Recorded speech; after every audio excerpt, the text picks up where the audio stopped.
Yummy yummy tomato মাখা recipe. সিজনে tomato মাখা রেসিপি হবে না তা তো হয় না। Good morning everyone, welcome back to my channel. I hope সবাই খুব ভালো আছেন আর আমিও ভালো আছি। নতুন একটি ভিডিওর সাথে সবাইকে অনেক অনেক ওয়েলকাম এবং ভালোবাসা জানিয়ে শুরু করছি আজকের ভিডিওটি।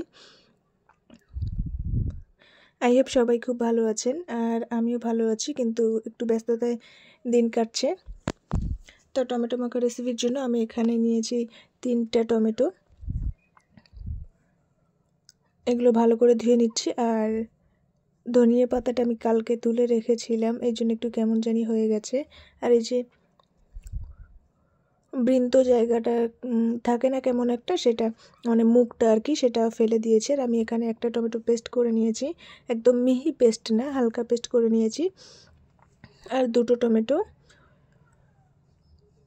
পিচ পিচ করে কেটে নিয়েছি। আর এখানে আমি ফ্রেশ তেঁতুল ভিজিয়ে রেখেছিলাম, তবে এটা পুরানো তেঁতুল হলে অনেক বেশি ভালো হবে। এরপর আমি এখানে মশলার জন্য ইউজ করেছি বিট লবণ পরিমাণ মতো, জিরা পাউডার, 3টা কাঁচা লঙ্কা। আপনারা চাইলে চিলি ফ্লেক্সও ইউজ করতে পারেন। আর এখানে আমি ধনিয়া পাতাটা পেস্ট করে নিয়েছিলাম, আপনারা চাইলে কুচি করেও দিতে পারেন। এরপর এটা একটু মাখিয়ে নেব। এটা একটু মাখিয়ে নেওয়া হয়ে গেলে আমি এর সাথে অ্যাড করেছি তেঁতুলের যে ভিজিয়ে রেখেছিলাম সেই মিক্সটা।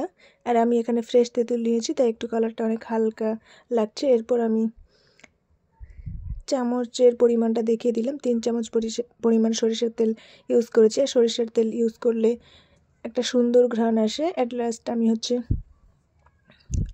কয়েকটা লেবু পাতা দিয়ে আর একটু সুন্দর করে মাখিয়ে নিয়েছি। এরপর শেষ ইনগ্রিডিয়েন্ট হলো কাসুন্দি। এটা অপশনাল, আপনারা চাইলে দিতে পারেন, নাও দিতে পারেন। তো এখানে আমার টমেটো মাখাটা রেডি হয়ে গেছে। কেমন হয়েছে অবশ্যই কমেন্ট করে জানাতে ভুলবেন না। আর খুব শীঘ্রই নিউ ভিডিও আসবে। ততক্ষণ সবাই ভালো থাকবেন, সুস্থ থাকবেন, সাবধানে থাকবেন। বাই।